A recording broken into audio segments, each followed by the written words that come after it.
June 22, 1941, Eastern Front. The morning sun burns through the mist over the endless plains of Belarus. German panzer columns stretch for miles, engines roaring, treads grinding through the mud. To the men of Army Group Center, the war feels unstoppable. Town after town falls. Soviet resistance breaks like glass. In one command tent near Minsk, a group of German officers laughs over a captured Soviet BT-7 tank. "Look at this thing," says Oberstleutnant Franz Müller, kicking its thin armor. "A toy, not a tank." Others smirk, snapping photos beside the wreck. They call the Red Army amateurs with rust buckets. The mood is triumphal. Blitzkrieg has worked everywhere else, from Poland to France, and now in the East it seems unstoppable. Intelligence reports describe Soviet armor as outdated, poorly maintained and easy prey.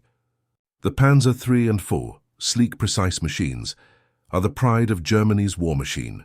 But a few soldiers on the front lines whisper different stories, rumors, that somewhere beyond the forests, the Soviets have a new tank, something none of them have seen before. A shadow on the horizon, command dismisses it. Propaganda, they say. The Soviets are finished. And yet, that night, as the German armor pushes towards Smolensk, the air grows heavy. Artillery flashes on the horizon. Radio chatter fills with a strange word. T-34. Type continue to generate the next section. June 26, 1941. Near Minsk. Dawn breaks with thunder. Not from the sky, from the earth itself. A German panzer battalion advances across open farmland when suddenly a shell whistles past and slams into the lead Panzer III. The explosion rips it apart. The gunners look around, confused. The shot came from far beyond normal Soviet range. Through binoculars, Lieutenant Karl Huber spots it, a low angular shape crawling out of the mist. Its armor gleams dull gray, not boxy like the old BTs, but sloped. Every surface designed to deflect death. It fires again. Another panzer explodes. "Was ist das?" Someone shouts. The tank moves with unnatural grace, its wide tracks crushing the wet soil with ease. A Soviet T-34. Its 76mm gun, brutal and fast, punches through German armor like paper. Machine gun fire bounces harmlessly off its thick plates. The German radio net erupts in panic. "We're hitting it." "No effect!" Huber's panzer fires 3 rounds. All ricochet. Sparks fly. The T-34 keeps coming. The Germans had laughed days ago. Now the laughter is gone. The toy tanks they mocked have been replaced by monsters. That evening, as burning wrecks dot the landscape, officers gather in disbelief. Reports pour in. Entire panzer companies stalled, shells bouncing off Soviet armor. Huber writes in his diary that night, "We are fighting a machine from the future.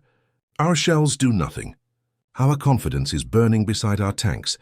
But this was only the beginning, because the T-34 was not alone. Type continued to generate the next section. July 1941, outside Smolensk. The German advance slows for the first time. Mud thickens beneath the treads. Engines groan. The air smells of oil and defeat, everywhere. The same reports T-34s leading Soviet counterattacks, appearing suddenly from the tree lines, ambushing columns, vanishing into the forest. Oberstleutnant Müller stands on a hill watching his last Panzer III retreat, black smoke rising from its turret. He finally understands. The T-34 is not just a tank, it's a revolution. Its armor, sloped at 45 degrees, deflects most hits. Its gun, the 76.2 mm 34, destroys German armor before they can even close in. Its tracks, wide and thick, glide through mud where panzers sink. Soviet crews, once disorganized and frightened, now fight with grim determination. The tables are turning. Inside the command tent, German engineers study wrecks of destroyed T-34s with awe. "Who designed this?" one whispers. Another mutters, "If we had these, the war would be over by Christmas." It's a painful realization.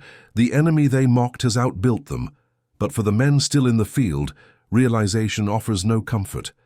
As one officer later recalled, "We learned fear that summer, fear of the T-34's shadow, and that fear would soon reach Berlin." Type continue to generate the next section. Autumn 1941, near Moscow. The once proud German war machine is crawling now, not sprinting. The supply lines are stretched thin. Snow begins to fall. In the distance, the sound of engines and deep, thunderous.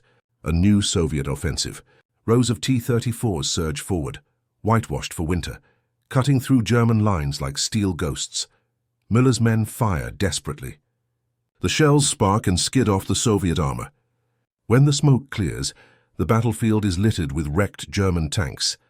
Their crews frozen in disbelief. The invincible Wehrmacht had met its match, not in numbers, but in design. In Berlin, panic spreads through the high command. Orders go out, capture one intact. Designers and engineers are rushed to study it. The result?